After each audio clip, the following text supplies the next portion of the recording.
तो वहां पर फंगस की बॉडी, किंगडम फंजाई हम पढ़ रहे हैं।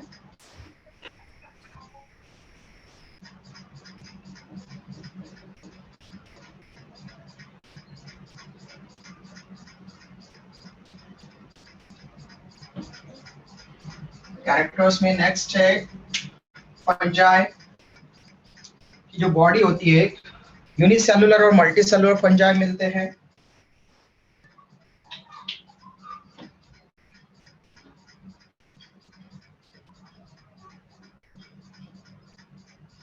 Most of the fungi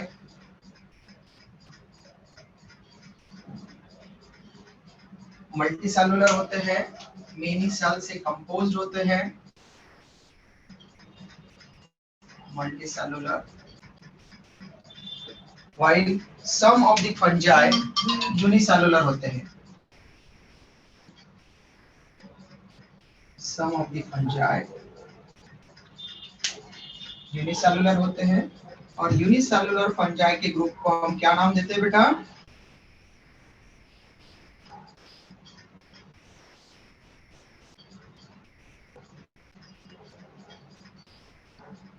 group of unicellular fungi is called as yeast।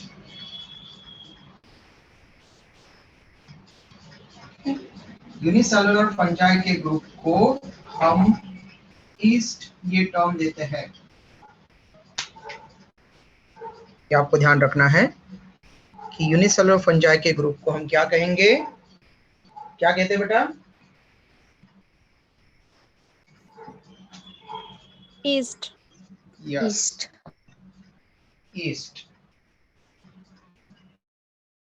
तो अगर एक बार दो बार पूछा जाए प्रोनाउंस करने के लिए बताने के बाद में, तो आपको बताते आना चाहिए, क्योंकि जब आप बोलेंगे तो एक्चुअल में आप उसको जब प्रोनाउंस करेंगे तब आप ब्रेन के पास में सिग्नल भी जाता है कि यस आपने ये टर्म कहीं पर पढ़ी है या फिर आप बोल रहे हो, तो आपको याद रहती है, तो जल्दी से रिकॉल करने में, रिमाइंड करने में आपको आसानी रहेगी उस चीज में। अब जो मल्टी सेलुलर फंजाई वो फिलामेंटस होते हैं। ओके, तो मेरी जो फंजाई है उसकी बॉडी जो है वो फिलामेंटस रहेगी।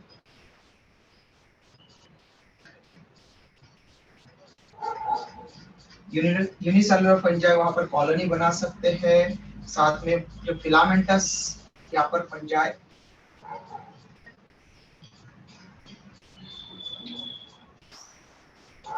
Body of a fungus, filamentous, filament मतलब थ्रेड लाइक हो सकती है, फिलामेंटस भी हो सकती है।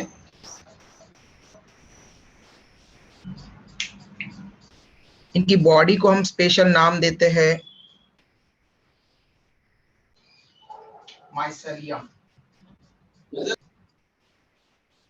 and called as mycelium। Okay, body of a fungus is called as mycelium। अब mycelium एक्चुअल में क्या होता है? तो mycelium is a network of hyphae। mycelium is a network of hyphae। Okay, ये हाइफी का नेटवर्क होता है। अब फिर नेक्स्ट क्वेश्चन अराइज होता है, ये हाइफी क्या होते हैं? ओके, फर्स्ट हमने कहा body of a mycelium is known as mycelium. ये माइसेलियम, फिर हमने कहा कि माइसेलियम क्या है? तो नेटवर्क ऑफ हाइफी है। नेटवर्क ऑफ हाइफी, तो हाइफी का नेटवर्क बनेगा माइसेलियम, बट हाइफी है क्या? तो हाइफी मतलब जो मल्टी सेलुलर फंजा है तो उसमें मेनी सेल्स, उसको हम कहेंगे हाइफी। मेनी सेल्स हो जाएगा हाइफी। सिंगल सेल को बोलेंगे हाइफा। तो जो यूनिट है फंगस की, सेल है, उसको हम बोलते हैं हाइफा। ओके, हाइफी के लिए सिंगुलर टर्म आती है हाइफा। सिंगल को कहेंगे हाइफा और मेनी को कहेंगे हाइफी। ओके, मतलब सेल्स का नेटवर्क है वहां पर, स्ट्रक्चर्स वहां पर सेल्स का नेटवर्क। अब ये हाइफी के कारण वहां पर माइसेलियम बन रहा है, तो मेनी हाइफी फ्यूज हो जाते हैं और फिर माइसेलियम बनाते हैं। तो फिर फ्यूजन दो टाइप से होता है। ऐसा फ्यूजन हुआ जिसमें हाइफी फ्यूज हो गए, और हाइफी फ्यूज होने के बाद में ये हम उसकी वॉल, जैसे 4 हाइफी फ्यूज हो गए, 1 2 3 4 4 सेक्शन हमको दिख रहे हैं। बेटा प्लीज माइक म्यूट कर दीजिए। गोबीची भाजी किती आहे हो, तू कशी करून आली मग? बेटा भैयो क्या नाम है आपका? राहू दे, नाही नको वेदांत। बनवू दे, पास राहू दे। बेटा खाने की बात बाद में करना बेटा, वेदांत, है ना। मैंने अभी माइक म्यूट कर दिया है, ध्यान रखा करो बेटा, आपके माइक म्यूट होना चाहिए एंटर करने के बाद, है ना। क्लियर? इधर ध्यान दो सब लोग।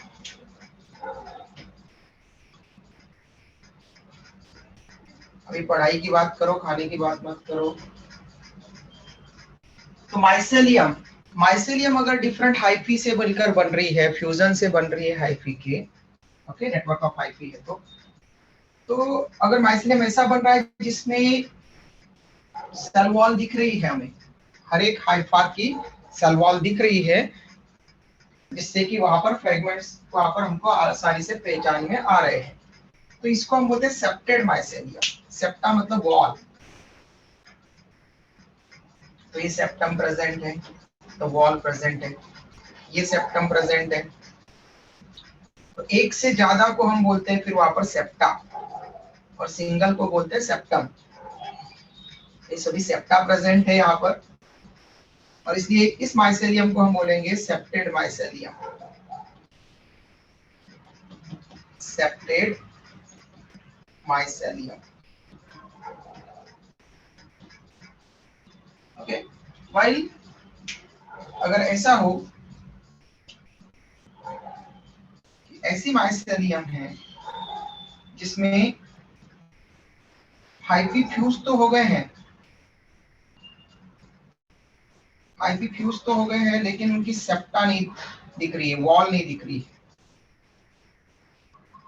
ओके।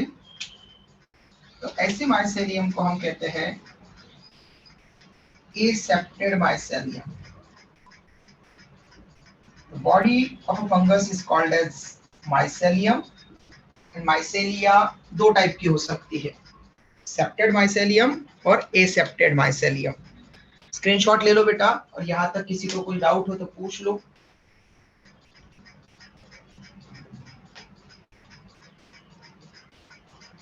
सर यस बेटा।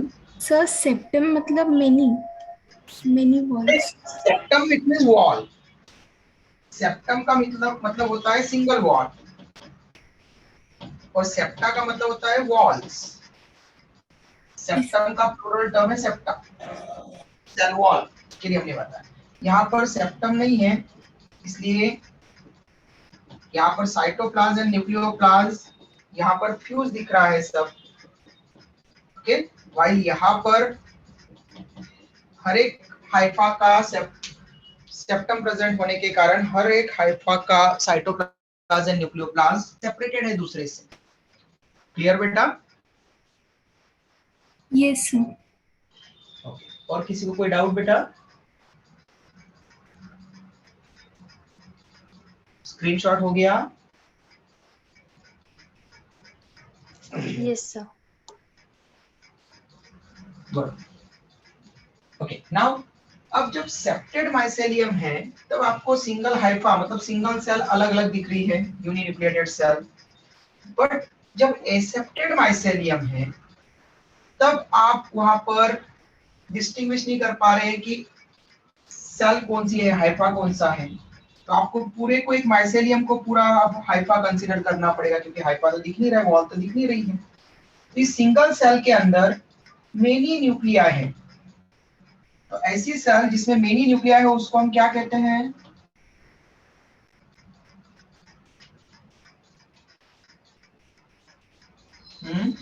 यूकैरियोटिक क्या बेटा?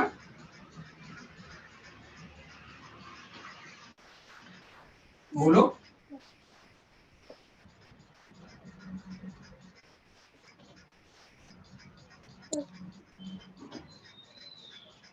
सही से सुनाई नहीं दिया बेटा, आप फिर से बोल सकते हैं, कोई इशू नहीं, हो सकता है करेक्ट हो आपका। बोलो बेटा, क्या बोल रहे थे? Single cell having many nuclei को क्या बोलेंगे? यूकैरियोटिक सेल या फिर मल्टी न्यूक्लिएट सेल। नहीं, यूकैरियोटिक सेल तो हमारी भी यूकैरियोटिक सेल है, तो हमारे सेल में तो एक सेल में एक ही न्यूक्लियस होता है।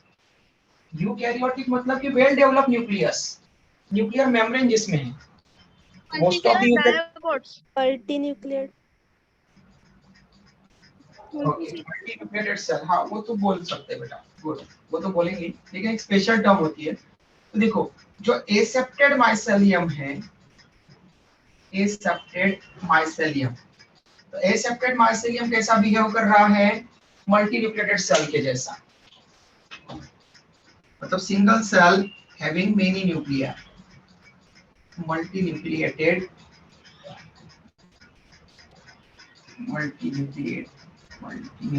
सेल लाइक बिहेव कर रहा है, सेल जैसा दिख रहा है। और मल्टी न्यूक्लिएटेड सेल मतलब single cell having many nuclei, उसके लिए हम दो टर्म यूज करते हैं, सिनोसाइटिक और सिंसिशियल। ओके, तो सिनोसाइटिक सेल और सिंसिशियल सेल, ऐसा हम मल्टी न्यूक्लिएटेड सेल के लिए टर्म यूज करते हैं। ओके, अब generally plant and fungal cell के लिए coenocytic cell,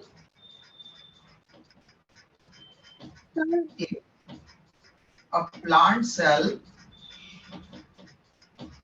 Excuse or me, yes, sir. Can I leave and restart again? Sir, you because can, of network connection, I cannot hear you properly. okay, Sir, you can, I'm rejoining again. हाँ बेटा कर सकते हो। If a plant cell or fungal cell consists of many nuclei,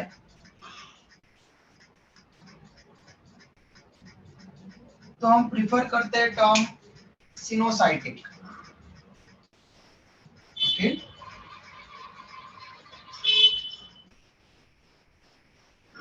prefer करते हैं, मैंने कहा prefer करते हैं, इसका मतलब ये नहीं कि हम हमेशा उसको सिनोसाइटिक ही कहेंगे, लेकिन अगर आपको ऑप्शन आया कि एक फंगल सेल जिस मल्टी न्यूक्लिएटेड है या एक प्लांट सेल मल्टी न्यूक्लिएटेड है और उसको क्या कहेंगे, और आपके पास में चार ऑप्शन है और चारों ऑप्शन में दोनों ऑप्शन दिए सिनोसाइटिक और सिंसिशियल, लेकिन कोई बोथ वाला ऑप्शन नहीं दिया है, तो आपको एक ही प्रिफर करना है, तब आप प्लांट सेल या फंगल सेल के लिए सिनोसाइटिक ये टर्म प्रिफर करो। ओके, लेकिन जब एनिमल सेल के लिए बोला जाएगा, if an animal cell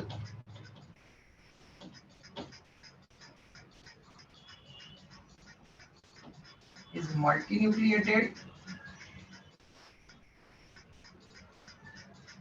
then उसके लिए हम सिंसिशियल सेल ये टर्म प्रिफर करेंगे, तो उसको हम सिंसिशियल सेल ये प्रिफर करेंगे बोलना। ओके, उसको सिनोसाइटिक सेल प्रिफर नहीं करेंगे, लेकिन अगर सिंसिशियल ऑप्शन में ना हो तब आप सिनोसाइटिक बोलोगे, क्योंकि मल्टी न्यूक्लिएटेड सेल को हमेशा सिनोसाइटिक या सिंसिशियल बोलते हैं। ये डिपेंड करेगा कि प्रेफरेंस क्या दिया जा रहा है, ठीक है, कौन सी सेल पूछी जा रही है। अगर प्लांट या फंगल सेल पूछी जाए आपसे तो आप प्रेफरेंस दे सकते हो सिनोसाइटिक टर्म, और अगर एनिमल सेल पूछी जा रही है मल्टी न्यूक्लिएटेड एनिमल सेल के लिए टर्म, तो आप वहां पर सिंसिशियल ये प्रेफरेंस दे सकते हैं। ओके बेटा, किसी को डाउट है यहाँ पर?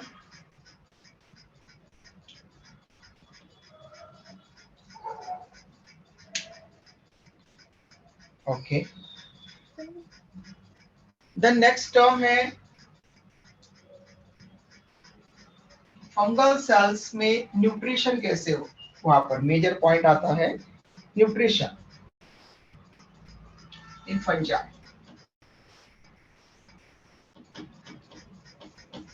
कैसे होंगे बेटा?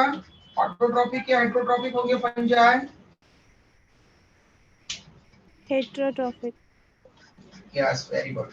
Fungi are always heterotrophic, always exhibit heterotrophic mode of nutrition. So fungi are always heterotrophic, always. Okay, कभी भी ऐसा नहीं होगा कि कोई फंगस ऑटोट्रॉफ की तरह बिहेव करेगा, कभी भी नहीं। ओके, हेटरोट्रॉफ की तरफ होगा। फिर हेटरोट्रॉफ में फिर जैसे एनिमल होलोजोइक होते हैं तो वैसे है क्या? तो हम कहेंगे नहीं। ओके, ये एनिमल के जैसे नहीं है, इनमें अलग अलग टाइप के हेटरोट्रॉपिक मोड ऑफ न्यूट्रिशन दिखते हैं। तो हेटरोट्रॉफ है और हेटरोट्रॉफ में भी डिफरेंट टाइप के। जैसे हेटरोट्रॉफ में ये मोस्ट ऑफ दी डिकम्पोजर्स होते हैं, डिकम्पोजर्स, और ये डिकम्पोजर में मोस्टली सेप्रोफाइट्स होते हैं। डिकम्पोजर्स को बोलते हैं सेप्रोब्स, और सेप्रोब्स मतलब सेप्रोबायोटिक, जो डेड डिके ऑर्गेनिज्म या उनके पार्ट्स को डिकम्पोज करते हैं, उनको हम सेप्रोबायोटिक ऑर्गेनिजम्स कहते हैं। सेप्रोब्स दो टाइप के होते हैं, सेप्रोजोइक एंड सेप्रोफाइटिक।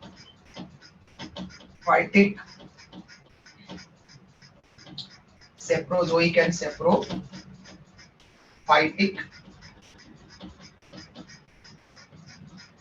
तो ये मेनली सेप्रोफाइटिक होते हैं।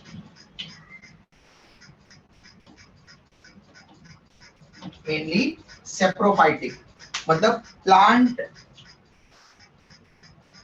डेड प्लांट एंड प्लांट के रिमेन्स पर या रॉटन फूड मटेरियल पर ग्रो करने वाले। Grow on dead plants, okay? Grow on dead plants, plant remains, detached part of plant,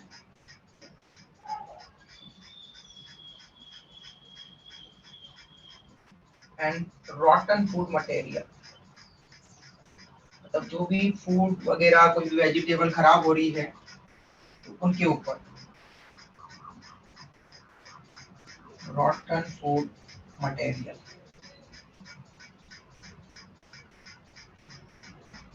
okay,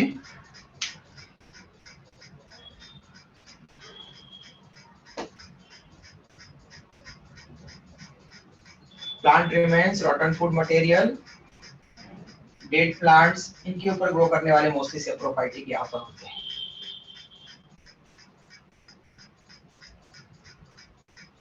okay, तो ये बहुत ही कम सेप्रोजोइक होते हैं। फिर सेकंड, पैरासिटिक फंजाई।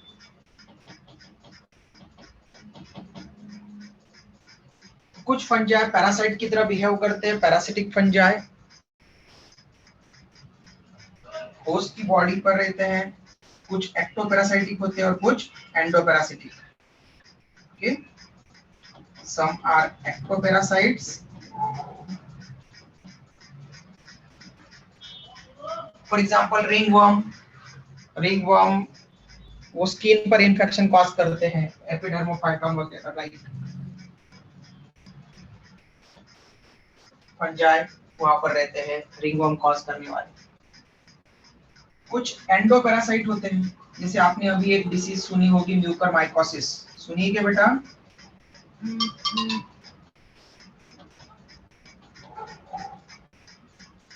किसी ने सुना है इस डिसीज का नाम? मैं पूछूंगा नहीं कुछ भी उसके ऊपर, बस नाम सुना है या नहीं सुना है, बस इतना चाहिए मुझे रिप्लाई। Yes, sir. म्यूकरमाइकोसिस, है ना? तो ये जो म्यूकरमाइकोसिस है उसमें म्यूकर लाइक फंगस, म्यूकर एक फंगस पढ़ेंगे हम लोग, म्यूकर लाइक फंगस इन्फेक्ट करते बॉडी के अंदर। ओके, बॉडी के अंदर, तो बॉडी के अंदर है, देयरफॉर उनको एंडोपैरासाइट, एंडो मतलब विद इन, बॉडी के अंदर इसके एंडोपैरासाइट हम उसको रिप्रेजेंट करते हैं। और थर्ड टाइप के हैं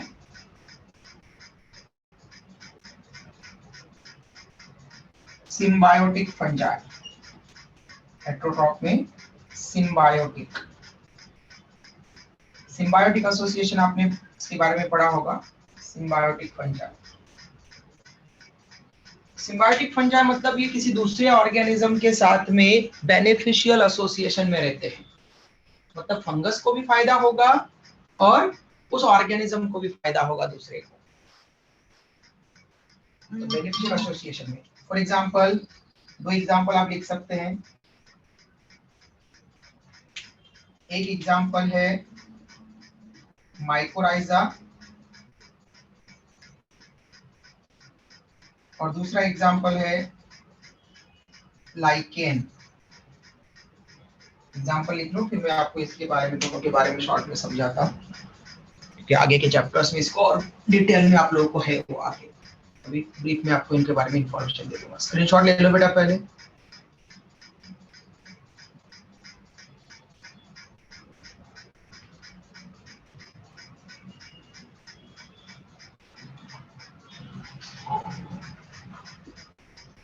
डन?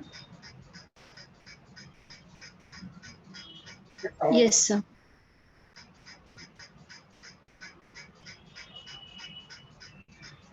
ओके, तो दो टर्म्स हमने कही है सिम्बायोटिक फंजाई में, mycorrhiza and lichen. What are they? तो फर्स्ट माइकोराइजा।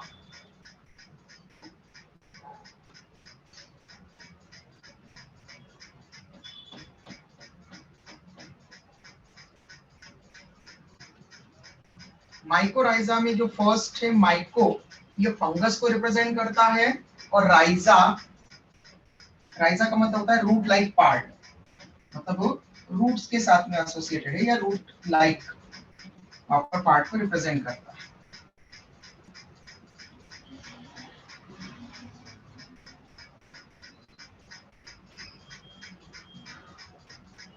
इसका मतलब ये हुआ कि एक फंगस किसी प्लांट की रूट के साथ में एसोसिएशन में है,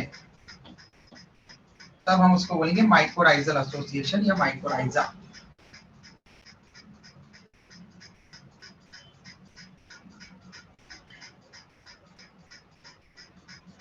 नंबर 1,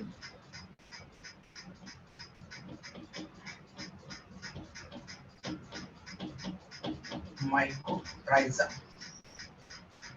तो हमने कहा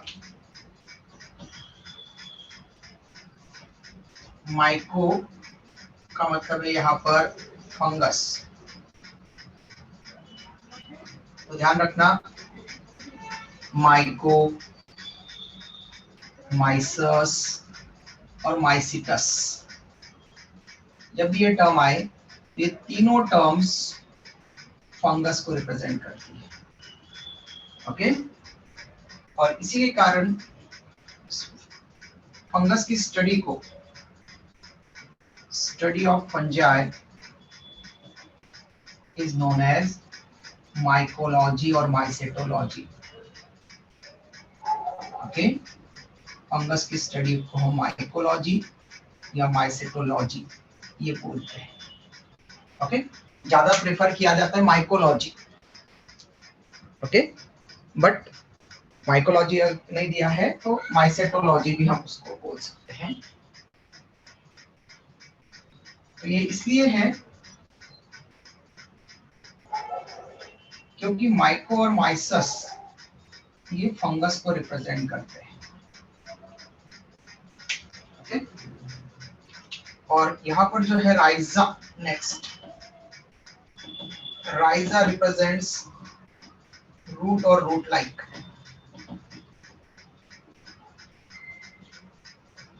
ओके, तो माइकोराइजा एसोसिएशन है,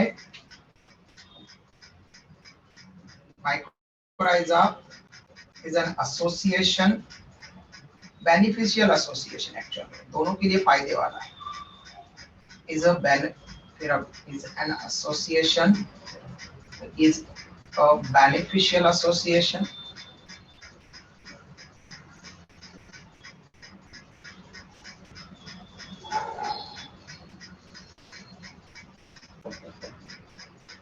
mycorrhiza is a beneficial association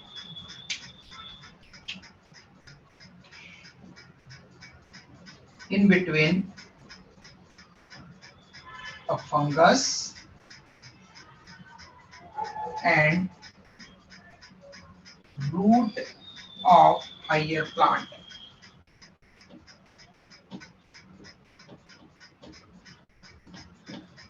okay, तो हायर प्लांट की रूट और फंगस के बीच में बेनिफिशियल एसोसिएशन को हम बोलते हैं माइकोराइजा। बट कोई बताएगा बेटा मुझको कि हायर प्लांट का मीनिंग यहाँ पर क्या हुआ?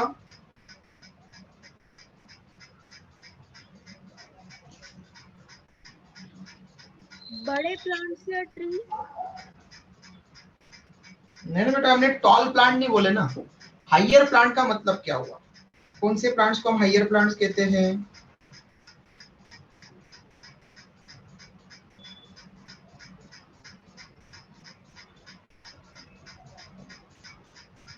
कोकोनट। यस बेटा, माइक आपका ऑन हुआ और जल्दी से ऑफ हो गया। Coconut tree. नहीं, और कोई बताएगा किसको हायर प्लांट कहते हैं हम?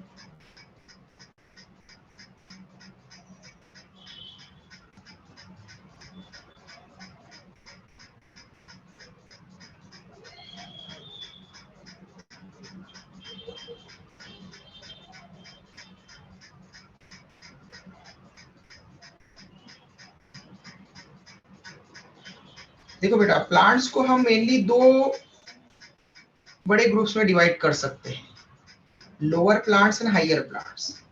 जब भी लोअर प्लांट्स बोला जाए उसका मतलब है नॉन सीडेड प्लांट्स, जिसमें सीड नहीं आती, उनको हम लोअर प्लांट्स कंसीडर करते हैं, algae, bryophytes and pteridophytes. Okay, लेकिन ऐसे प्लांट जिनमें सीड आती है उनको हम हायर प्लांट्स कहते हैं। तो सीडेड प्लांट्स को हम हायर प्लांट कहेंगे जिनमें सीड आती है। अब कौन कौन से प्लांट्स में सीड आती है बेटा? बताओ ग्रुप, प्लांट के ग्रुप, जिनमें ग्रुप बताना है, प्लांट का नाम नहीं बताना है। प्लांट के ग्रुप जिनमें सीड आती है, जैसे मैंने कहा नॉन सीडेड के लिए अलगी, ब्रायोफाइट और टेरिडोफाइट। बाकी सीडेड प्लांट के ग्रुप कौन कौन से बचे हैं? Gymnosperm. Angiosperm. Good, gymnosperm and angiosperm. Gymnosperm and angiosperm ये दो ग्रुप है प्लांट्स के जिनमें सीड आती है, सीड बेयरिंग प्लांट होते हैं, ये सीड आती है, और इनको हम फिर हायर प्लांट्स कहेंगे। ओके, हायर प्लांट्स मतलब जिम्नोस्पर्म एंड एंजियोस्पर्म। इसका एक एग्जांपल, माइकोराइजा का एग्जांपल है glomus fungus. Glomus fungus, fungus का नाम है ग्लोमस। तो glomus fungus and pinus root, pinus plant की रूट, पाइनस एक जिम्नोस्पर्म है, तो पाइनस प्लांट की रूट के साथ में ग्लोमस फंगस माइकोराइजल एसोसिएशन में होता है। तो ग्लोमस फंगस पाइनस रूट की टिप के साथ में इन्फेक्ट कर जाता है टिप में, और टिप में इन्फेक्ट करके वो वहां पर कुछ मिनरल्स अब्जॉर्प्शन में हेल्प करता है। पाइनस की रूट पोटेशियम एंड फास्फोरस इनको अच्छे से अब्जॉर्ब नहीं कर पाती सॉइल में से। ओके, और आपको ये ध्यान रखना पड़ेगा कि अगर कोई भी मिनरल, अगर वहां पर इसेंशियल मिनरल अगर प्लांट को रिक्वायर्ड अमाउंट में नहीं मिले, एडिक्वेट अमाउंट में नहीं मिले, तो देन प्लांट का लाइफ साइकिल अफेक्ट कर सकता है। ओके, प्लांट का लाइफ साइकिल अफेक्ट कर सकता है। प्लांट में डिफिशियंसी सिम्टम्स आ सकते हैं इनके। ओके, तो अच्छी तरह से ग्रोथ नहीं होगी, तो पाइनस में प्रॉब्लम हो जाएगी। इसके लिए पाइनस क्या करता है, अपने साथ में ग्लोमस फंगस को इन्फेक्ट होने देता है। ओके, और ये पाइनस की रूट के साथ में ग्लोमस फंगस टीप पर इन्फेक्ट कर जाता है, और इसके कारण फंगस क्या करता है, फंगस अब्जॉर्प्शन बहुत अच्छे से कर सकता है। ये ध्यान रखना हमेशा, फंगस की एक प्रॉपर्टी होती है कि फंगस अब्जॉर्प्शन में बहुत अच्छा होता है। इवन वो अपना जो भी फूड खाना होता है उसके लिए वो पहले अपने डाइजेस्टिव जूस को, कुछ डाइजेस्टिव एंजाइम्स को फूड के ऊपर बाहर रिलीज करता है, उसको पार्शली डाइजेस्ट करता है, और फिर उस पार्शली डाइजेस्टेड फूड मटेरियल को अब्सॉर्ब कर लेता है फंगस अपनी बॉडी में, फिर अपनी बॉडी में फाइनल डाइजेशन करता है। ओके, तो फंगस बहुत अच्छा अब्सॉर्ब करने वाला है, वाटर और मिनरल्स को बहुत अच्छे से अब्सॉर्ब करता है। इसलिए ग्लोमस फंगस पाइनस के रूट के साथ में, रूट टिप के साथ में इन्फेक्ट कर जाता है, और जैसे जैसे रूट पेनिट्रेट करती जाएगी सॉइल में, वैसे वैसे फंगस भी वहां पर जा रहा है। ग्लोमस फंगस प्लांट को पोटेशियम फास्फोरस अब्सॉर्ब करके देता है, और बदले में पाइनस उसको फूड एंड शेल्टर प्रोवाइड करता है, खाना और रहने की जगह देता है। ठीक है, इसलिए दोनों में म्यूचुअल बेनिफिशियल एसोसिएशन है, म्यूचुअल बेनिफिशियल रिलेशनशिप है, इसलिए हम उसको बोल रहे हैं कि वो एक सिम्बायोटिक एसोसिएशन का पार्ट है। माइकोराइजा से रिलेटेड किसी को कोई डाउट है तो पूछ सकते हो बेटा। सेकंड हम पढ़ेंगे सिम्बायोटिक एसोसिएशन, वहां पर लाइकेन, दूसरा हमने एग्जांपल लिखा था लाइकेन। लाइकेन तो आपने 9th 10th में भी पढ़ा होगा बेटा, कोई बता सकता है क्या होता है लाइकेन?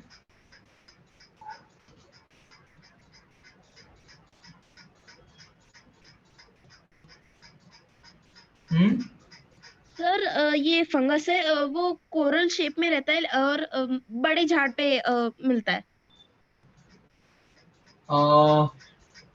ठीक है, कुछ कुछ पेड़ों पर लाइकेन ग्रो होता है, गुड, लेकिन सभी लाइकेन पेड़ों पर नहीं ग्रो होते बेटा। ओके, सभी लाइकेन पेड़ों पर नहीं ग्रो होते, अलग अलग जगह पर। क्रस्टोज लाइकन हार्ड सरफेस पर ग्रो होते हैं, पथरीली जगह पर ग्रो होते हैं। ओके, तो लाइकेन अलग अलग टाइप के हैं। लाइकेन हमने कहा कि सिम्बायोटिक एसोसिएशन है, तो मतलब फंगस और साथ में कोई दूसरा एक ऑर्गेनिज्म चाहिए, तो क्योंकि हमने फंगस के हम एसोसिएशन बता रहे हैं, सिम्बायोटिक एसोसिएशन जिसमें फंगस को फूड मिल रहा है, क्योंकि फंगस हेटेरोट्रॉफ है। तो लाइकेन में a fungus associate with, algae। yes, very good, associate with an alga, single organism है बेटा। अलगी मतलब मेनी, प्लूरल टर्म है अलगी, और अलगा मतलब सिंगुलर टर्म। तो एक्चुअल में एक ग्रीन अलगा के साथ में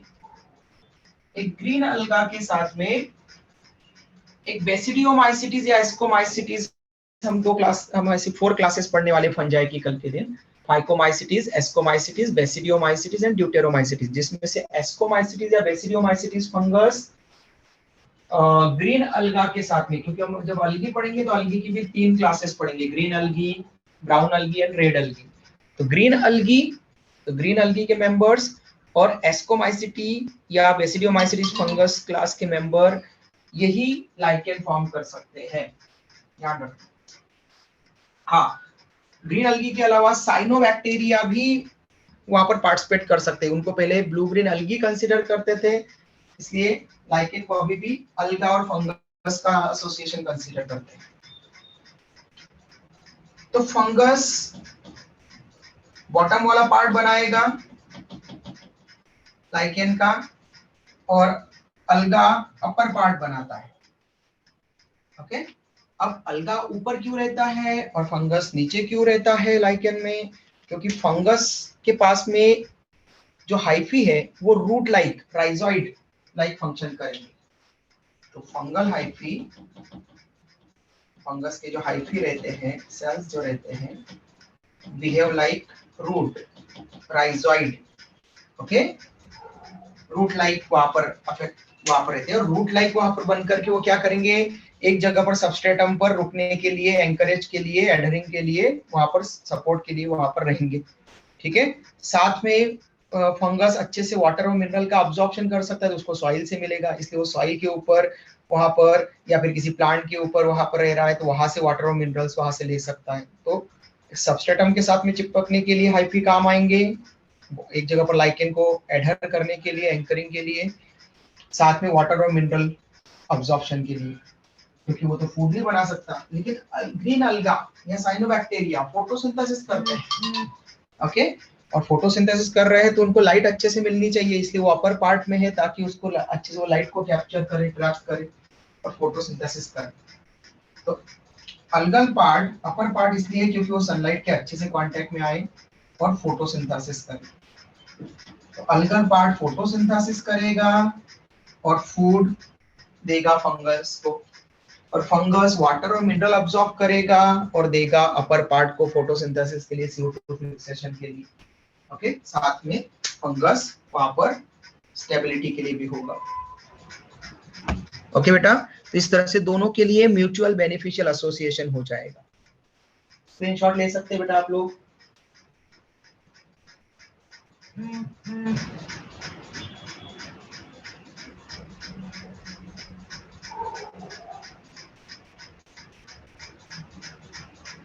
डन।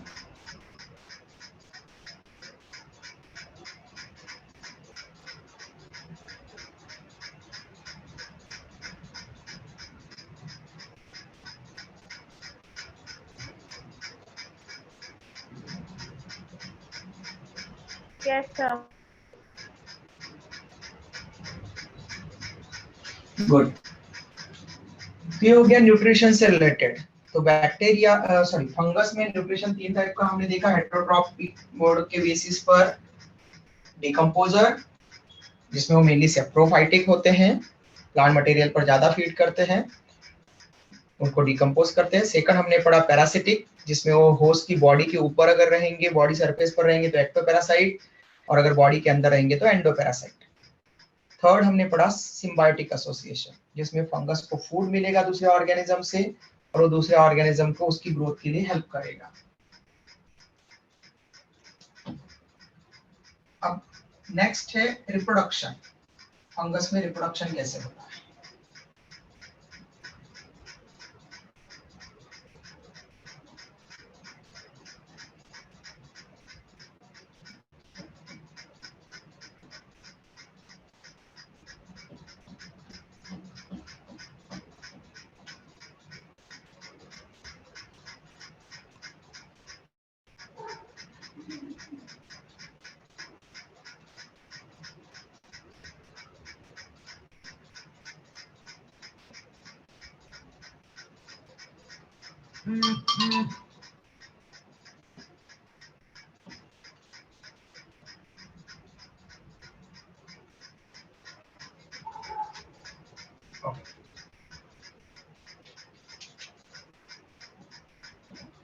तो next, reproduction in fungi.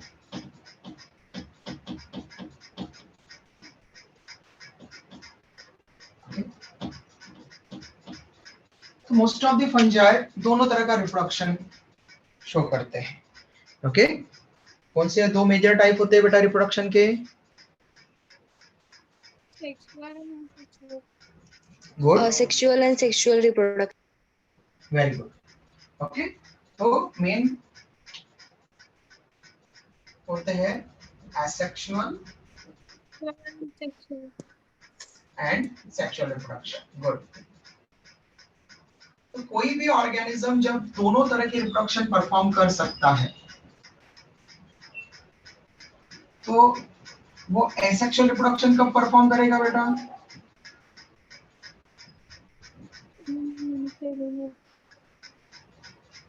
Yes, किसी की आवाज आई लेकिन बहुत ही बारीक, जोर से बोलो बेटा ताकि। नहीं बेटा ऐसा नहीं। हाँ, अनफेवरेबल कंडीशन में asexual reproduction very good, and favourable Favorable condition में सेक्सुअल रिप्रोडक्शन। वेरी गुड बेटा।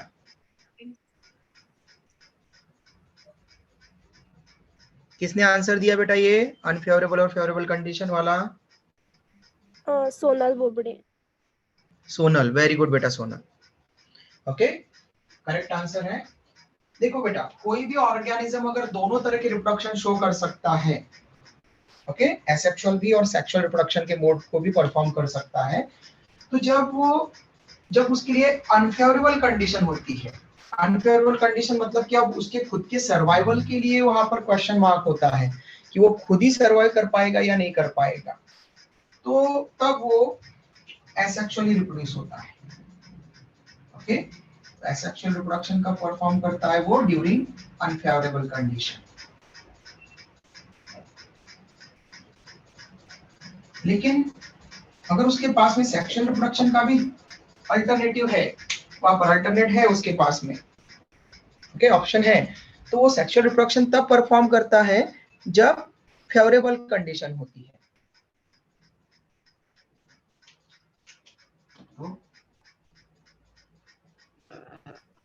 During favourable condition.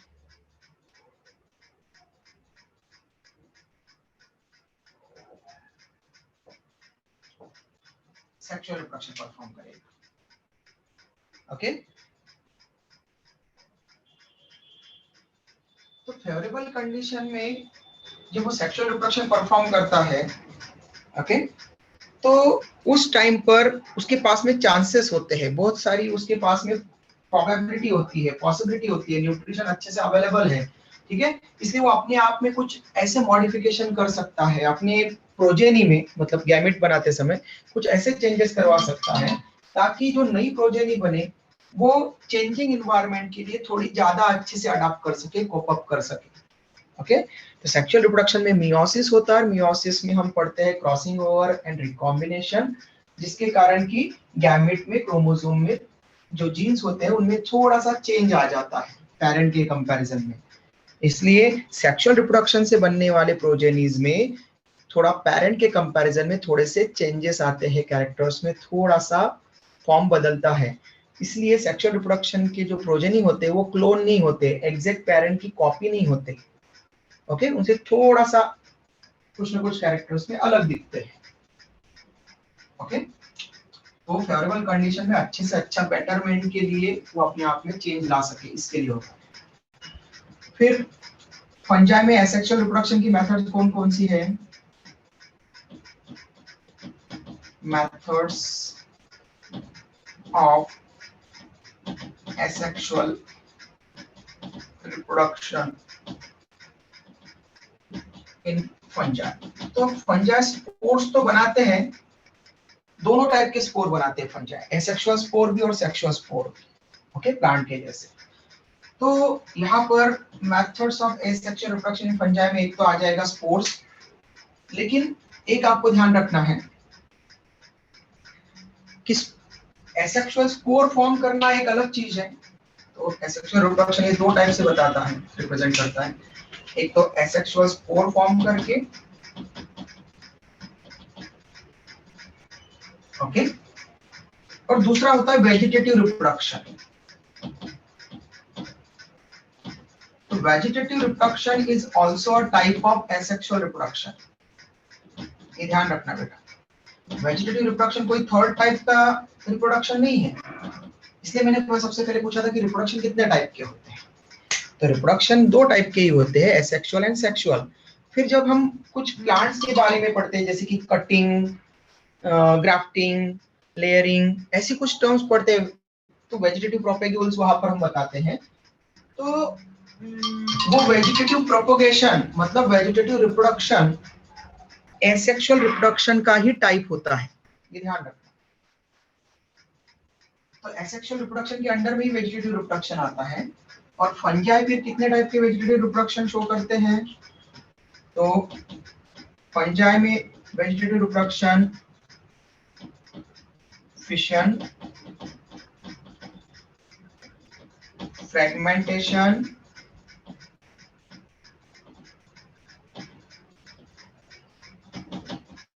And budding, ये 3 टाइप से हो सकता है। और इसको याद रखने के लिए आप ऐसा लिख सकते हो, अगर आपको लिखना है तो आप अच्छी बात है, अगर आप उससे याद रख पाए तो बहुत अच्छी बात है कि एसेक्सुअल रिप्रोडक्शन की मेथड कौन कौन सी होती है और वो आपको याद रहना चाहिए फंजाई में, तब आप उसको कैसे याद रखोगे। तो याद रखने का एक तरीका है कि fish and frog both are buddies, okay.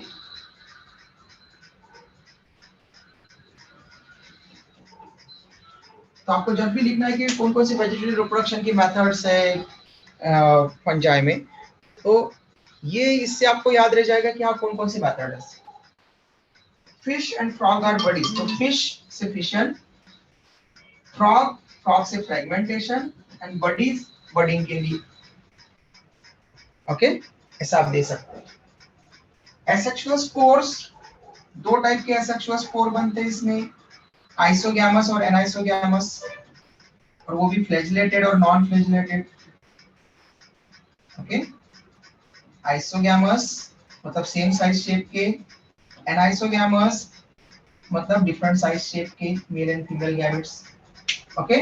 और उसमें भी अगर फ्लैजिला प्रेजेंट है, 2 फ्लैजिला बाई फ्लैजिलेटेड है, फ्लैजिला रहते हैं, तो बाई फ्लैजिलेटेड मतलब फ्लैजिलेटेड स्पोर्स मतलब मोटाइल रहेंगे, फ्लैजिलेटेड मतलब मोटाइल, और नॉन फ्लैजिलेटेड तो विदाउट फ्लैजिला, और फ्लैजिला नहीं है तो फिर वो मूवमेंट नहीं कर सकते, तो नॉन मोटाइल स्पोर, ऐसा आप लिख सकते हैं उसके लिए, ओके बेटा। स्क्रीनशॉट ले लो, यहाँ तक किसी को डाउट है तो पूछ लो। सेक्सुअल रिप्रोडक्शन को हम कल कवर करेंगे।